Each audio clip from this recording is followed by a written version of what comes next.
as we said earlier on the agenda, we're going to see what it takes for us to install Terraform and run it locally. So to install Terraform, first off, we need some kind of CLI. So today we're working with Azure, so we're going to use Azure CLI. I already have that installed here. I can just show you AZ version, but it's pretty simple to install. You can just Google it, and there's a whole setup that you just need to run it. It will install it for you. So, but for example, if you're working with AWS, we would install an AWS CLI. So the CLI is used mainly for authentication to cloud. So we need to use some sort of account or service principal that has permissions on a cloud, for example, on Azure on subscription, that can create these resources. So yeah, we have the Azure CLI here. And the next thing we need is Terraform, obviously. So Terraform comes in a form of a binary. It can be downloaded from an official HashiCorp download page. I already have it here. Let me just show you. You will get a zip file that looks like this. I like to create a new folder on C disk and just put all my tools in it. So we have, so the Terraform comes like this in a zip file that you need to extract to a folder. And I did it here with just a single .exe file. And after that, we need to use this path. We need to add it to a Windows path environment variable. So you would go to my PC, properties, advanced system settings, environment variables, and just append it here to this variable. So that way we can use it anywhere. We don't have to be in that folder, in this specific folder that we already saw. So if I run Terraform version here, we see that I'm using Terraform version 1.0.9. Windows, it can also be run on Linux and Mac.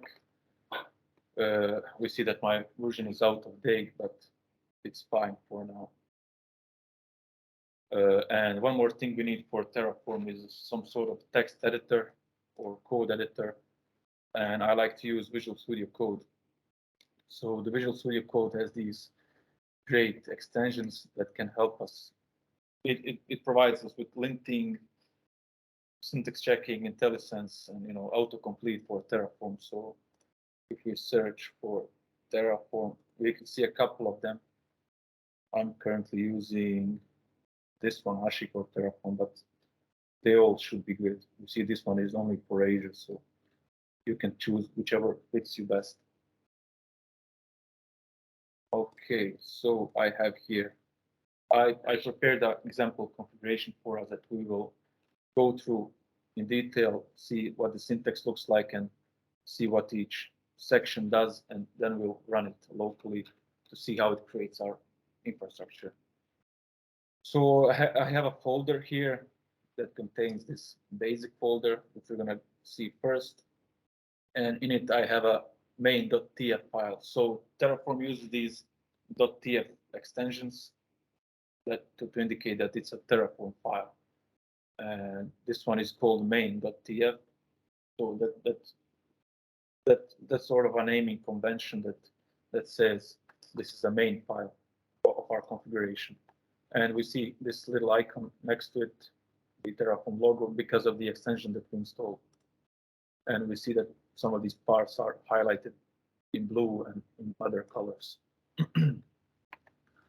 All right, so the first block in this configuration file that we see is Terraform.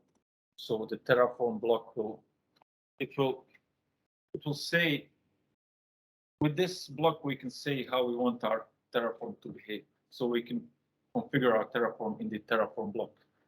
So we say which providers are required, so and which version is required. So we say that we want a version bigger or equal to 0.14.9. We have 1.0.9, so we are good. And we have the required providers block. So what's a provider? You may be wondering that. Well, provider is, let's say, sort of a package that contains everything that Terraform needs to communicate or to create resources on a certain cloud provider. So here we have Azure RM cloud provider. This is just a local name that's going to be used throughout the file. And its source is HashiCorp/Azure RM. So we can find these exact names on the Terraform documentation. We will have, for AWS, we would have another HashiCorp/AWS provider. So the provider contains everything that Terraform needs to be able to create our resources or to know about them at all. And again, we have certain versions of providers. So we say we want version 2.65, but we don't want to go a number up. This little tilde sign says that we want 2.65, and then we want only the hotfixes or patches. We don't want to go to version 2.66 because it may introduce some changes that might not fit our infrastructure. Okay, so that covers the Terraform block. Then we have the provider block. So in the provider block, we customize the behavior of the provider itself. So we said we use Azure RM provider, and we have the Azure RM, the local name here. And then this for Azure RM features block is mandatory. What this block does, it can customize the way some resources behave when we create them, so or destroy them. For example, we have a virtual machine, and we know that virtual machine needs to have a OS disk. So when we run Terraform Destroy, by default, it will destroy the disk, right? But sometimes it can contain some, data that we need. So in here we can specify a property that will say, don't destroy OS disk. Instead, just detach it from virtual machine and then destroy the virtual machine and everything else, but keep the disk. So we save that data maybe for later. I have some comments here just that we're not using in this session, but I will just mention them. So we have client ID, subscription ID, tenant ID, and other similar these properties. So these are used for if you want to specify a different subscription than the current one that we are logged in with the Azure CLI. So for example, subscription ID, we can navigate to different subscription, or with client ID and tenant ID, we can use a service principal to authenticate to Azure instead of using our own account. So while we're talking about that, let me just log in to Azure. So we're going to run the command az login.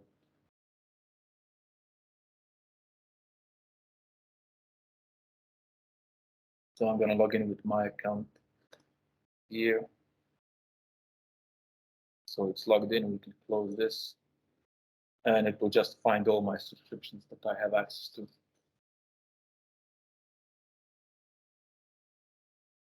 Well, we can continue here. So I kind of separated this file in a few sections. As you can see, we have variables, we have locals, resources, and outputs, I believe. So let's first cover the variables section. So for the variables, there are three types. We have input variables, we have locals, and then we have output variables. So input variables are just marked with a keyword variable. So as you see, the syntax looks like this. We have variable, and then we have its local name, or the name that's going to be used in this Terraform file. So we say variable resource group name. It's usually a convention to mark these with a lower dash or an underscore.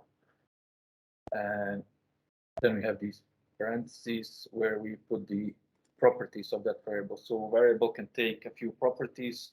It has a description. We can give it a useful description. We have a type, which is string.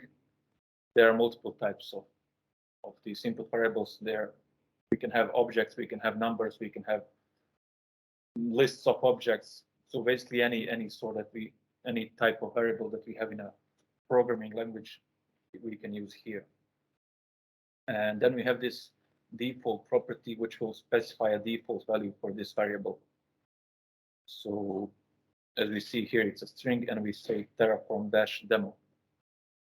And then we have another variable called location. We have a description and a type, but we don't have a default value here, which means that we're going to have to pass this variable when we run the Terraform Plan and Terraform Apply commands. We're going to see that later on when we run this configuration. So we said we have another type of variables which are locals. So locals are, well, it's a way to give a name to an expression. So let's say we have some sort of naming convention on Azure. Let's say we use, I don't know, the name of our business unit. Let's say it's a demo now, and then we use the region, we use the name of the application, and we like to put dashes between those to create them. So for example, here we would concatenate the strings. We will have variable location, we have variable application name, and then we would just say, I don't know, resource prefix equals, and then we would concatenate the string with this expression. So we will say var dot application name, blah blah, application name. We need to put it in quotes, and then again,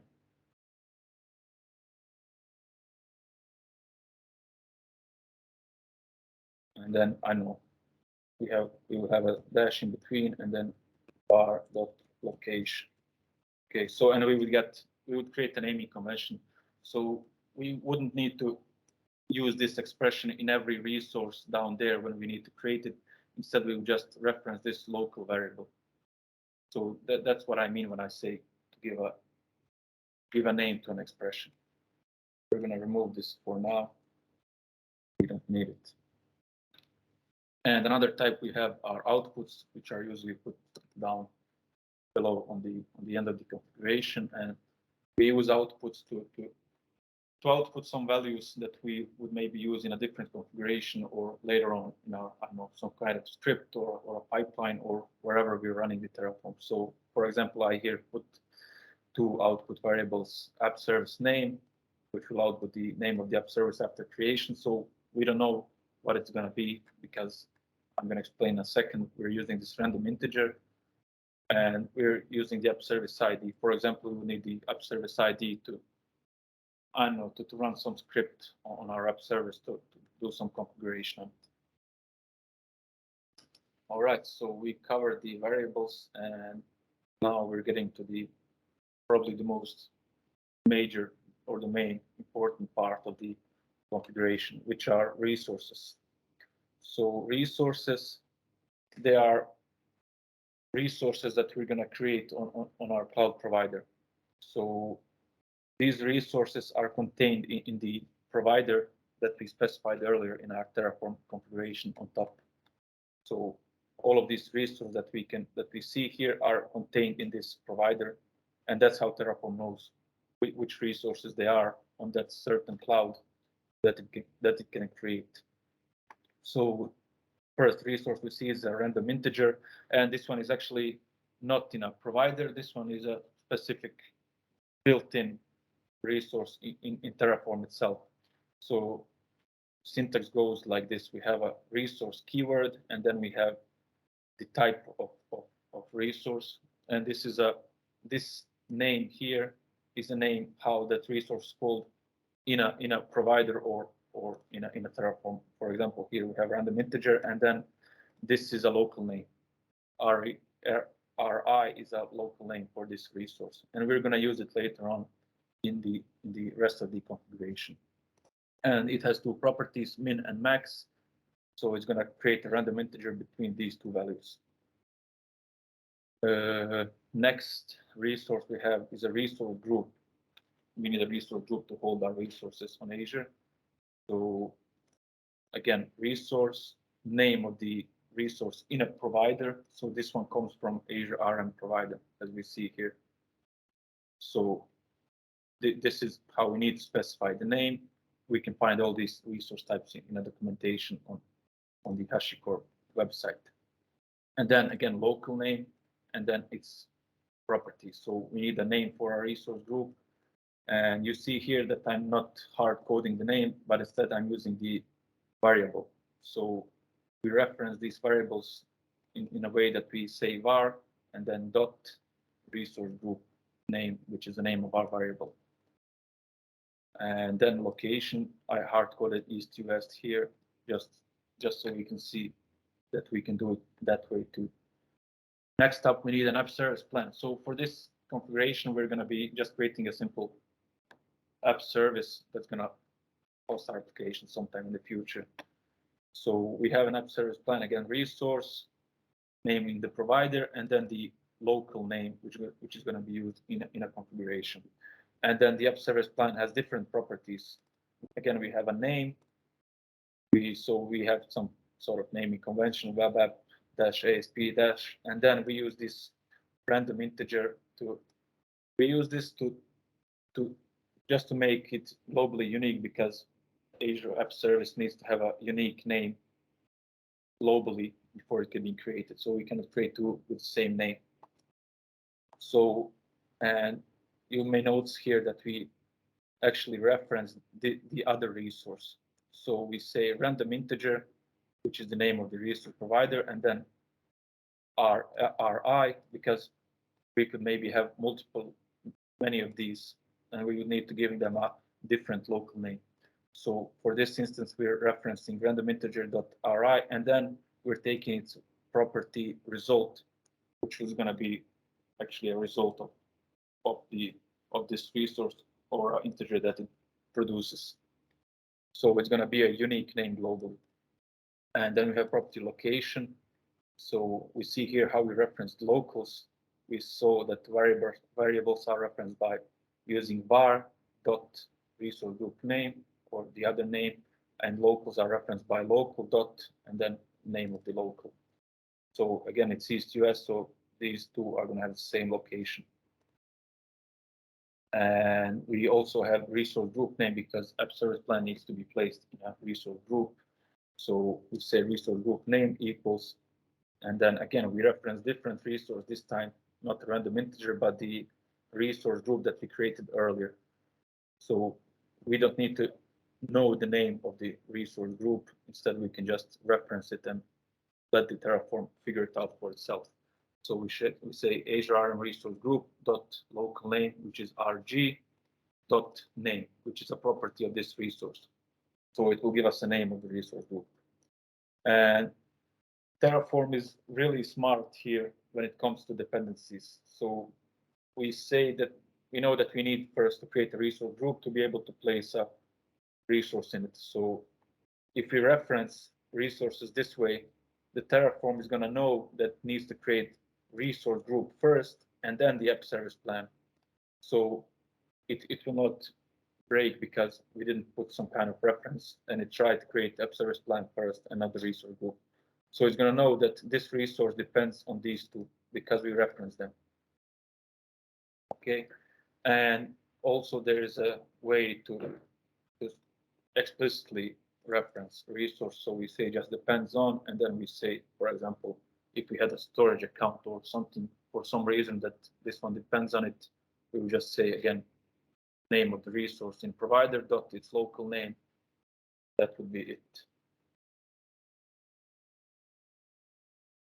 And then lastly, we have this queue, which is a block inside this resource, again, property, which is an object.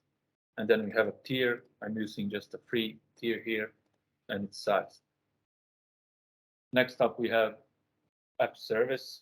So again, we have all these dependencies or references to other resources. We have a name and we have a location. So you can also see that we can use a location of the resource group. So we don't need to specify each time a variable. Instead, we can use, since we created the resource group first and we gave it the location, we can just use the same location for every other resource. So again, we're referencing that, and then we're referencing a resource group name and the app service plan. So this one will depend on these three actually. So on the app service plan, resource group, and random integer. So therefore we know what needs to be created first. And then we have the outputs, which we covered already. And we reference some values from these resources in them. Okay, so we covered that. Let's see how that looks practically. So first off, we need to get into a folder that contains this configuration. So I'm just gonna copy this here and get to it. And if I try Terraform init, it's gonna fail because the directory has it doesn't see any configuration. It's gonna look for any .tf files to pick them up and read them, but we're not currently in this basic folder, so we need to get into it first. So we say cd basic. And now if we run Terraform init, we just actually the screen so we can see better. And we see that it's initializing the backend. And I'm going to show you in a second what's a backend in the Terraform sense. So we'll see that it's initializing provider plugins. So all the plugins that we specified here, it's going to need to download them from the HashiCorp. So we see it's finding the latest version of HashiCorp random, which contains that random integer resource, and then it's getting the Azure RM with the specified version. And we see that it installed those two. And we see Terraform has successfully initialized. We can now run Terraform Validate to make sure our syntax is right.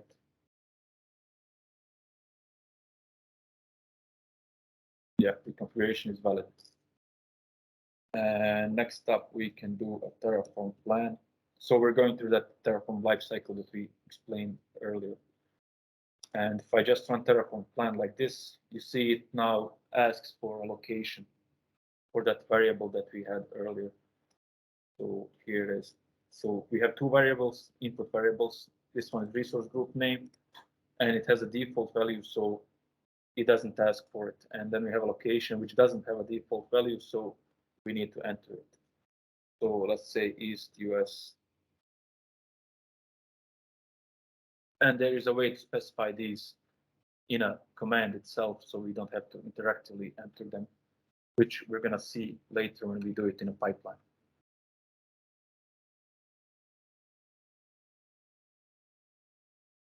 It's now going to compare our configuration to a cloud and see what needs to be created and write it out here. So we can see Terraform will perform the following actions. It will create the app service web app, and we see some of its properties, and some are going to be known after it's been created. So we see all of this. Let's go down a bit more, and we see the app service plan will be created, and a resource group, and a random integer. So if we need to run Terraform apply.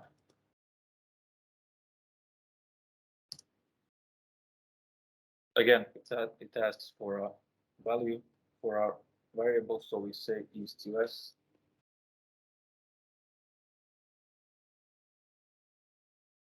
And it's also going to ask us to confirm this, but we can work around it in a CLI, just passing an argument.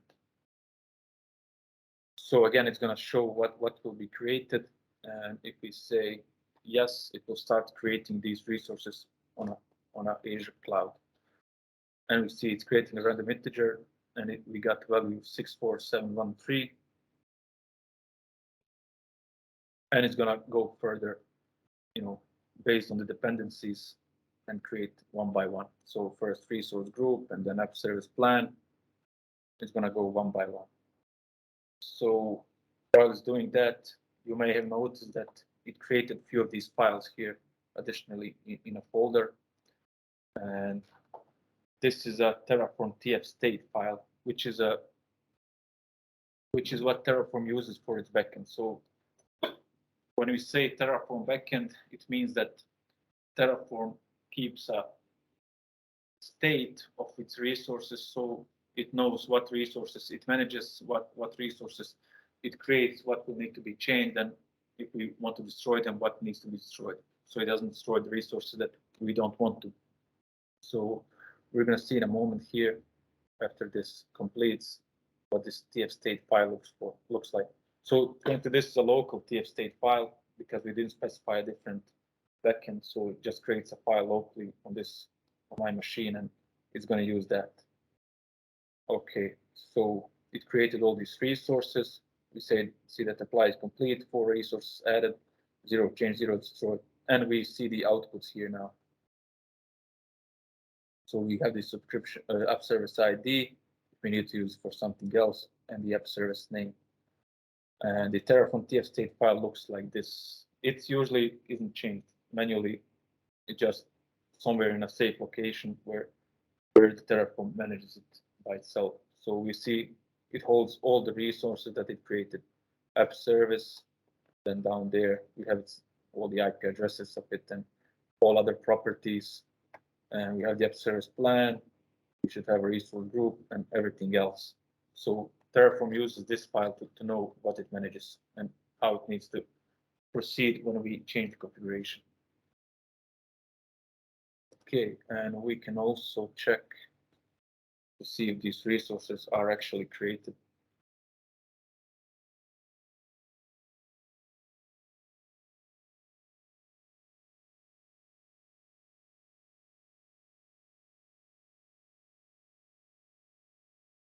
I go to my resource groups. We should have this Terraform demo. We gave it this name, and we have these two app service plan and then web app. So we see here it said the name of the web app is web app-64713, and it indeed is. And if we open it, we can navigate to its URL and see just the template that Azure provides. So this is now publicly accessible. Okay. We also said that while testing, we can use Terraform Destroy. So let's do that now. The location, we need to enter it again, that variable. And it's just going to compare to see if these resources are actually there. And it will just try to destroy them. So it will use the tf state file to know what it needs to destroy.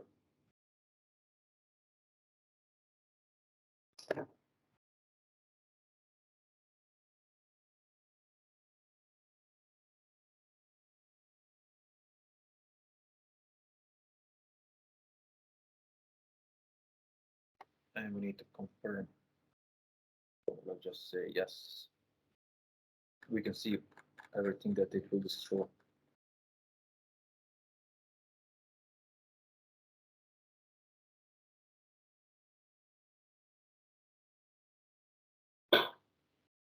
Okay, while it's doing that, let's go to Azure DevOps.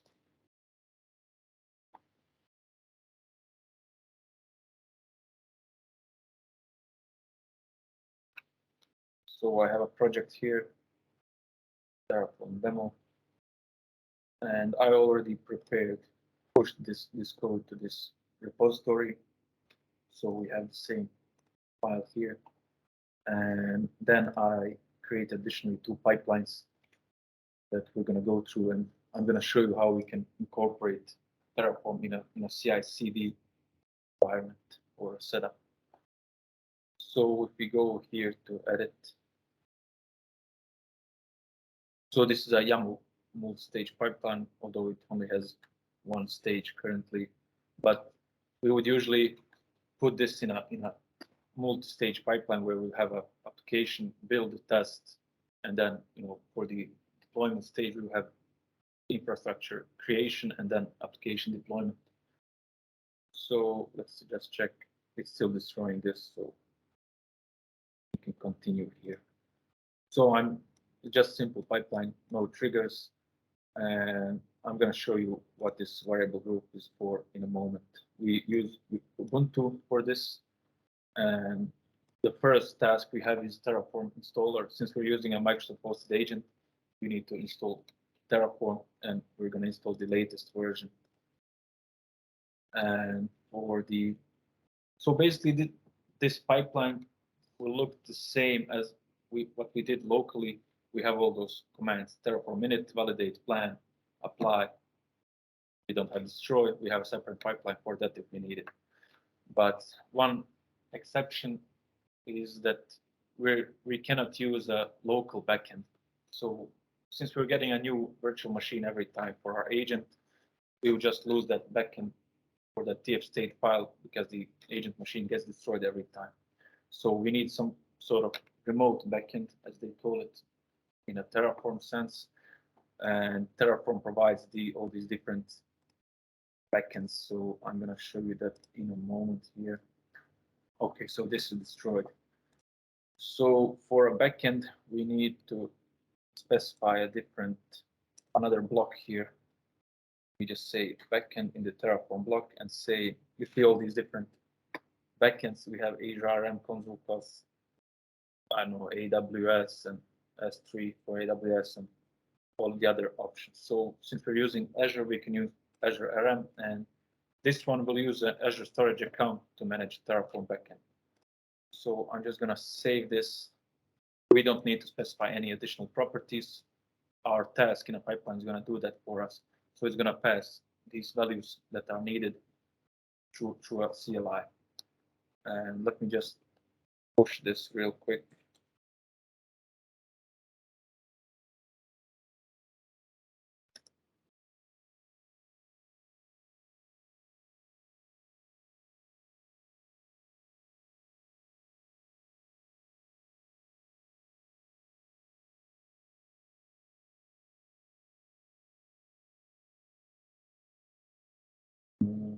Indication failed. Okay. Let's not waste time on this. I'm just going to do this like this. I'm just going to add it here.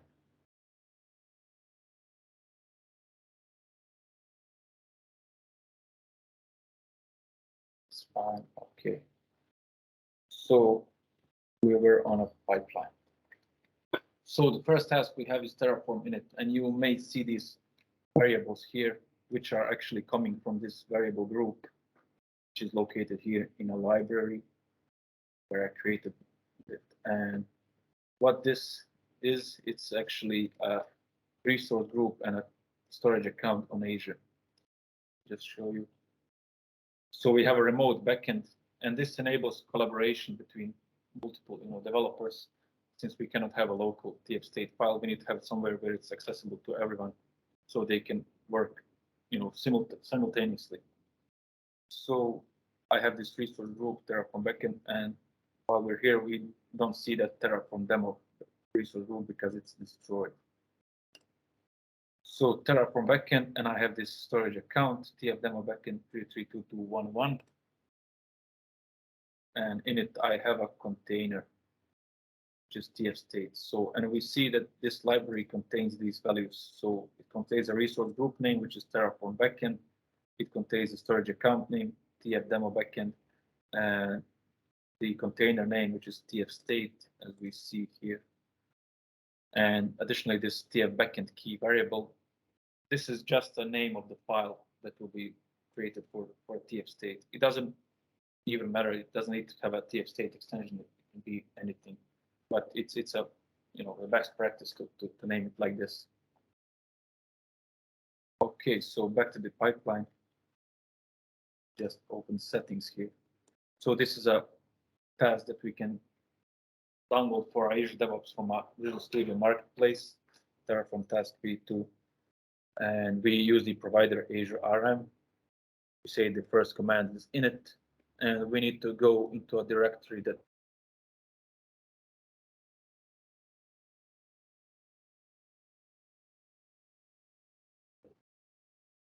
goes to a basic. Additionally, we have Azure subscription, which is not shown here, but it's a TF demo. This is a service connection that I created earlier, and it points to my subscription that I have on Azure. So it's going to be a service principal that has permissions to create resources. We have a resource group property, and then I'm using that variable from my library. So Terraform backend, storage account, we have storage account name, container name, and then that key. So I'm going to show you in a minute when we run this pipeline how this all looks. Next up, we have Terraform Validate, which is just going to check our syntax. We have Terraform Plan. So basically the same as locally. We just go through all these commands. We can even go without Terraform Plan, but it's good to have it, to check what is going to get created. You could additionally have a, just a breakpoint, let's say here, to make sure when it's a production deployment to make sure nothing additional or nothing is destroyed if someone did something improperly. So commands plan, we go into a directory again, and then we have these additional command line arguments. So we have input equals false. This is actually gonna say that we don't want to input anything interactively into a, because it's a automated environment, we cannot input anything actually. And you see we pass that location variable like this. So we say location equals East US. And if we had other variables, we could just use this same block indefinitely just to pass them. Another way is to put the variables that we're going to change in a how do you call it, the tfvars file. So the tfvars file can hold all variables in a file, and then instead of pasting all of blocks like this, we can just reference a simple file. And again, the service connection. And lastly, we have Terraform apply. Command is validate and apply. We have also destroy, but we're not using that here. And again, we're going into our folder, and then again, we skip the input and that prompt that asks us to input yes, and we just pass the variable. So let's run this pipeline. It's on the main branch, and we just run.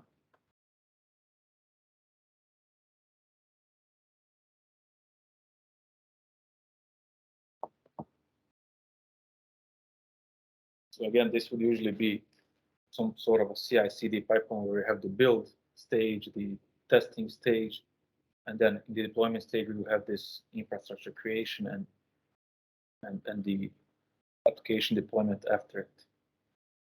Okay, so we see a couple of commands: Terraform init, validate, plan, and apply. So init already completed, and up here we can actually see what it does. This task does in the background.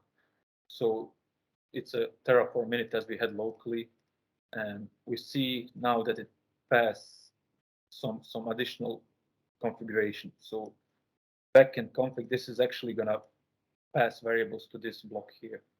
So backend config storage account name is gonna need a storage account name to know where our TF state file is gonna be. It's gonna need a container name. You see a key, and then it's gonna use a resource group, and it's not going to use my user for this pipeline. It's going to use a service principal that I created as a service connection. So it's going to run independently. We see it pass some IDs, secrets, and whatnot. And we see initializing the backend, successfully configured the backend Azure RM. And again, we see all the things locally we did. It's installing those providers. It's successfully initialized. Next up, we have validate. The configuration is valid. We have the plan, which will output all of those resources here. As you can see, it will create everything the same again. And now it's doing an apply. We see it's still creating a web application. Do you maybe have any questions while we're waiting for this?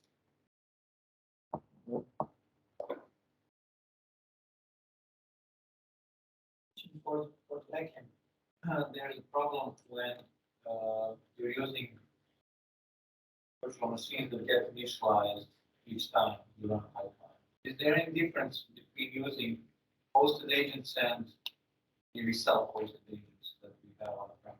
Okay, I'm not sure if everyone heard the question, but Kenan here is asking if there is a difference between using these Microsoft hosted agents and the self-hosted agents that we can run on our servers on premises maybe.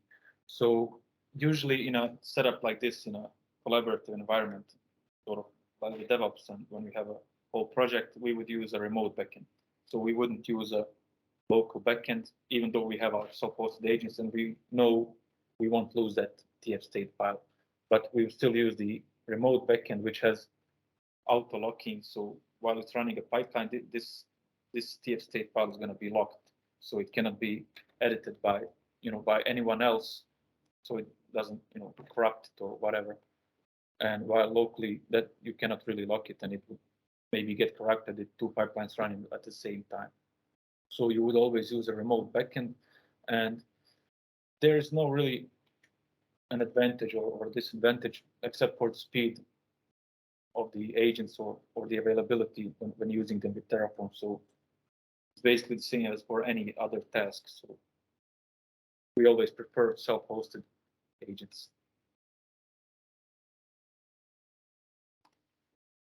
Okay, Terraform apply is done. And again, we can see here, let's just go back, refresh. We see again Terraform demo resource group created, and now we have web app with different random integer. So that's how we would run it in an automated environment. And then we can run a Terraform Destroy if needed. Let me just show you this one. Again, we need that variable group with TF backend, and then again we use the init and we use the destroy. We don't need a plan or apply or anything, so we can just use this. And let's just run this to destroy this pipeline, this environment too.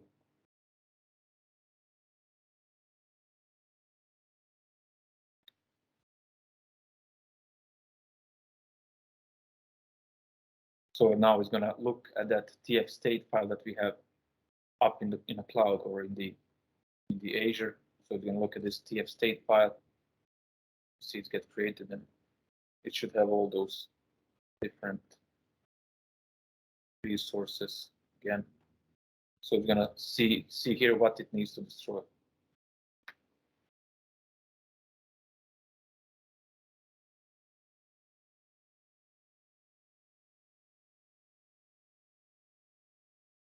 You see the plan or the destroy plan, and it's just going to do it. Okay, I'm not sure, Anissa, if we have more time or should we end this? I had one more thing to show, this advanced setup on how we can modulate this.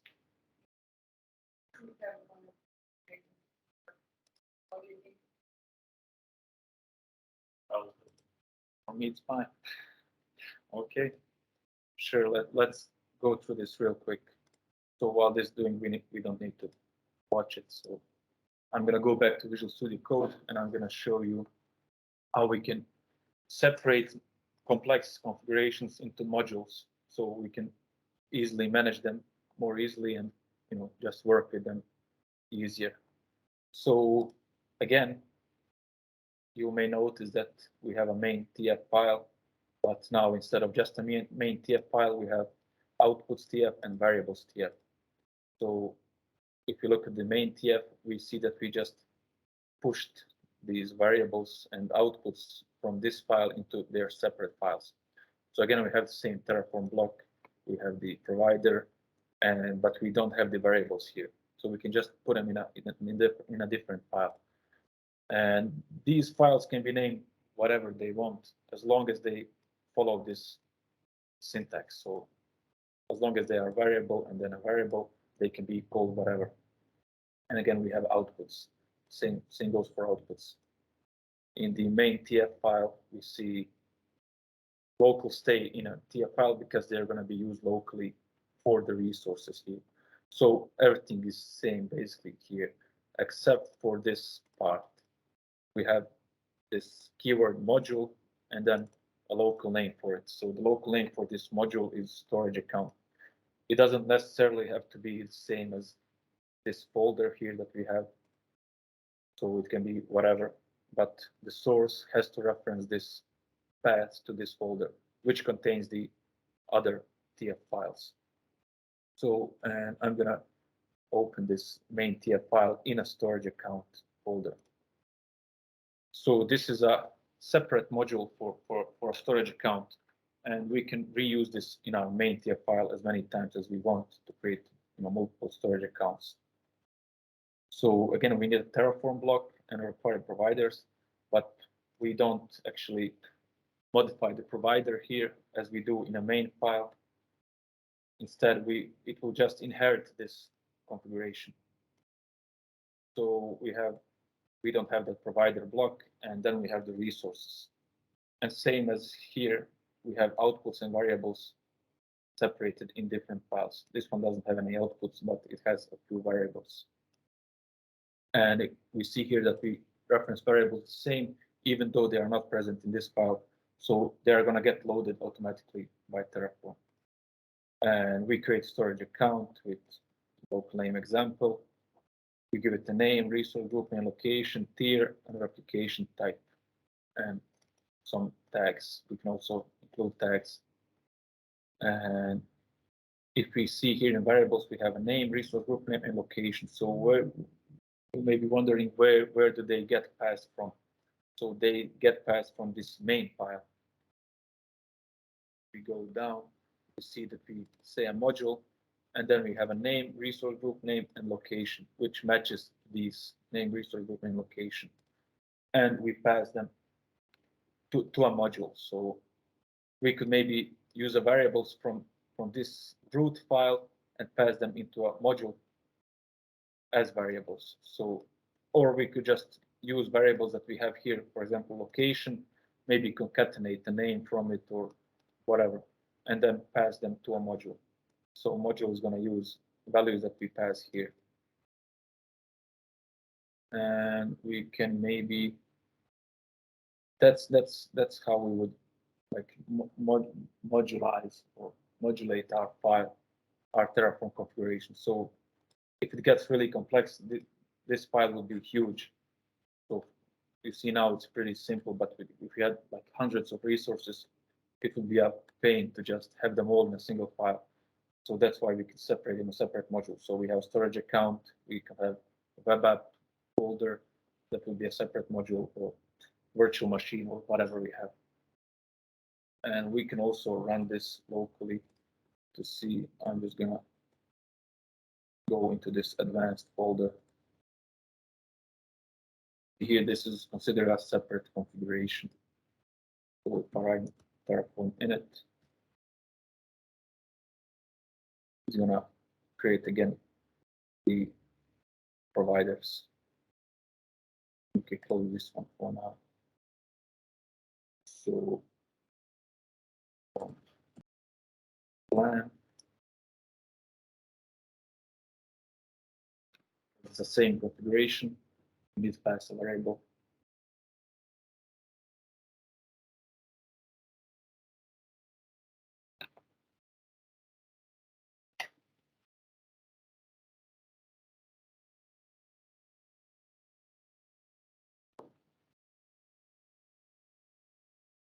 You see now that it will create 5 resources instead of 4, since we have the storage account. So now git Terraform apply.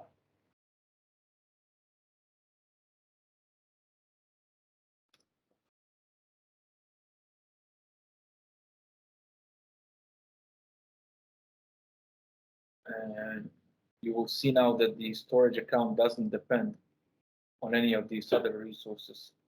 So it's going to get created in parallel with the other ones.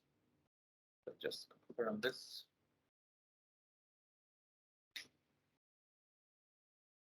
Actually, it does depend on the random integer, since the storage account needs to be globally unique too. But it doesn't depend on the web application or the app service plan or other resource. And we see here resource group creating, and then we see the app service plan and storage account creating at the same time.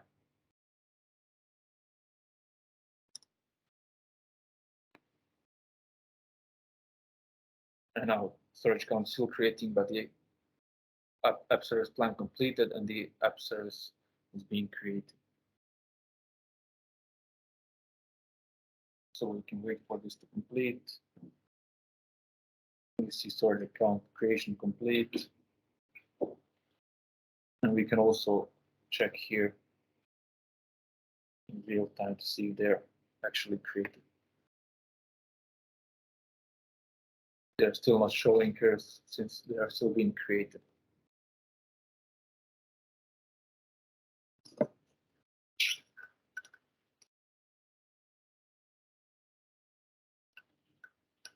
Okay, apply completed. 5 resources created. Let's just refresh. Yeah, we see these 2. App service is still not showing, but it should, yeah, it's here. So we have app service and then a storage account additionally. So that's pretty much it, what I have for you today. Just an introduction to Terraform. Hopefully you'll start using it too from now on, or maybe switch from another tool that you're using.